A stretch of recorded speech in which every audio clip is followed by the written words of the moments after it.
దయచేసి ఒక క్వశ్చన్ అడిగితే ఆ రోజు లావణ్యది ఏం లేదు అని అర్థం అవుతుంది. రిలీజ్ అయిన పార్టీస్ లో ఎందులో కూడా నేను లేనండి. అతని పాస్ట్ లైఫ్, అందులో అతని భార్యతో సహా అతని మిగతా వాళ్ళ ఫ్యామిలీ మెంబర్స్ తో సహా ఉన్నారు.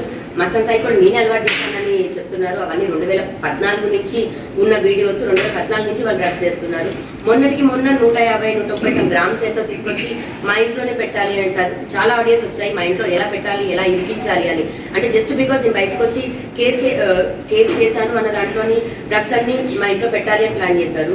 ఆ బస్ డీటెయిల్ తో సహా పోలీస్ వారి దగ్గర ఉన్నాయి. ఆ రోజు డ్రగ్స్ వచ్చాయి, హైదరాబాద్ కూడా డ్రగ్స్ వచ్చాయి. 137 గ్రాముల డ్రగ్స్ వచ్చాయి హైదరాబాద్. నన్ను బెదిరిస్తున్నారండి, నాకు థ్రెట్ కాల్స్ కూడా వస్తున్నాయి. ఇక్కడితో ఇదంతా నువ్వు ఆపేయి అని అంటున్నారు, లేదా చంపేస్తామని. ఆఖరికి వాళ్ళ ధైర్యం కూడా అదే అండి. రాస్తారు ఉండగా ఈ అమ్మాయి బయటికి రాదు అని. ఎందుకంటే సినిమాకి సంబంధించిన ఒక వ్యక్తి అతను కెరియర్ కోసం లేదా పరువు కోసం ఉంటాడు. అలాంటి వ్యక్తి ఉన్నప్పుడు ఈ అమ్మాయి బయటికి వచ్చి రాదు అని నన్ను ఎంతైతే టార్గెట్ చేశారో, రాస్తారు ఉన్నా కూడా నేను నా కోసం అంతే స్టాండ్ తీసుకొని బయటకు వచ్చి ఫైట్ చేశానండి.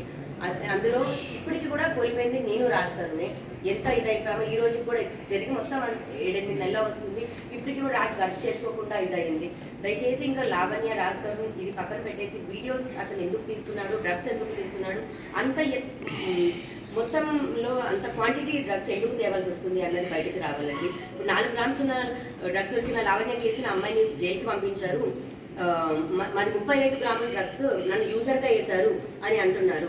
అంటే లావణ్యకు ఒక న్యాయం, మస్తాన్ సాయికి ఒక న్యాయమా, లేకపోతే అక్కడ పోలీసులకి డబ్బులు ఇచ్చి చేపిస్తున్నారా, వాళ్ళు ఏ విధంగా చేస్తున్నారన్నది బయటికి రావాలి.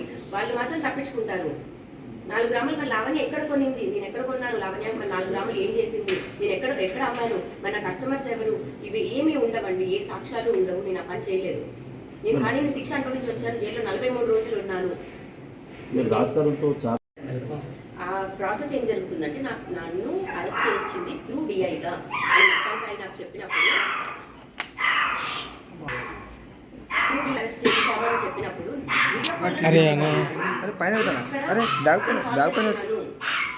ఆఫీసర్తో మాట్లాడుతున్నాను, కలిసి చెప్తాను అన్న ఒక మాటకి మీరు కలిసి చెప్తా అన్నారు కదండి ఏంటి అని అడిగితే, ఆయన నేను ఇప్పుడు బయట ఉన్నాను, పార్టీలో ఉన్నాను అని అన్నప్పుడు నేను అది నిజం నాకు రావాలి. ఇప్పుడు నేను అతనితో పర్సనల్గా మాట్లాడుతున్న ఒక కాల్ అయితే మస్తాన్ సాయిని వీడియోలో పెట్టుకొని మాట్లాడాల్సిన అవసరం లేదండి.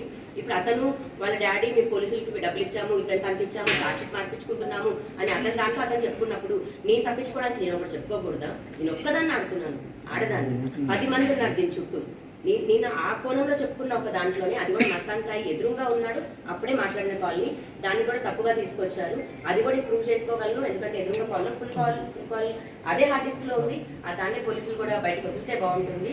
అందులో మస్తాన్ సాయితో వీడియో కాల్లో ఉన్నాను నేను, పోలీస్ ఆఫీసర్తో కాల్పించాను. మీరే అన్నారు ఇప్పుడు మిగతా బాధితులని, మరి అదే మస్తాన్ సాయి ఓన్లీ ఒక అమ్మాయి 2 అమ్మాయిలని మీరు అంటున్నారు.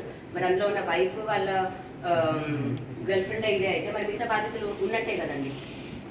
మరి ఆ బాధితులు బయటకు రమ్మనండి, బయటకు వచ్చి చెప్పమనండి, నేను కూడా ప్రూవ్ చేసుకుంటాను. వాళ్ళే నాకు ఫోన్ చేసి ఆ వీడియో డిలీట్ చేయాలి లావణ్య, ప్లీజ్ ఆ డిలీట్ చేసేదానికి నువ్వు హెల్ప్ చేయి, ఎందుకంటే వాడు ఎంత సైకోనో మాకు తెలుసు. అండ్ చాలా మంది అమ్మాయిలు వీడి దాడి తట్టుకోలేకే ఫారెన్కి వెళ్ళిపోయారు.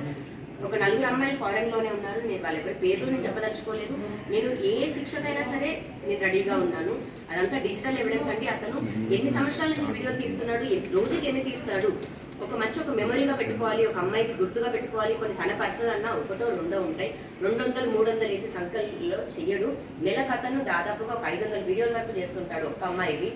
మళ్ళీ ఏ అమ్మాయికి అమ్మాయితో మాట్లాడుతున్నాడు అని కూడా తెలియదు. అంత చేస్తున్నాడు అంటే కారణం ఎందుకు చేస్తున్నాడు అనేది మీకే తెలియాలి. మీరు లావణ్యం ఎవరైనా ఒక మనిషి తీసుకొని బ్లాక్మెయిల్ చేయాలనుకుంటే దానికి 2 సంవత్సరాలు ఎవరు సాగదీయరు. నేను ఆ పని ఏం చేయలేదు.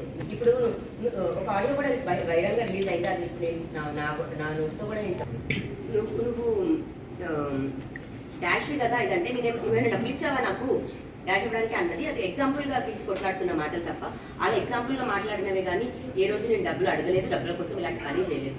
అతను తప్పు చేస్తాడు, తప్పు కూడా కాదు, క్రైమ్. అతను ఇలా చేయడం, ఆ క్రైమ్ని మాత్రమే బయట పెట్టాలి అనుకున్నాను. ఎందుకంటే అతను ఫ్యూచర్లో ఇంకా ఇది ఆగట్లేదు. 2 సంవత్సరాలు అవుతుంది. అతను మీద పెట్టిన కేసు 1.5 year అవుతుంది.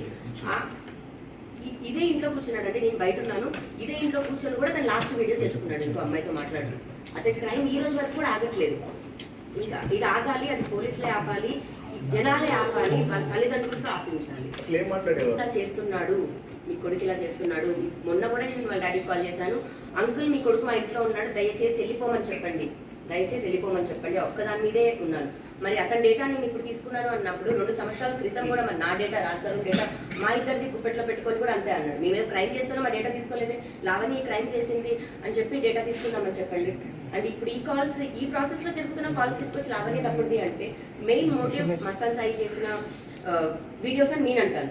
లావణ్య ఇది అని అతన్ని చెప్పమనండి, ప్రూవ్ చేయమనండి.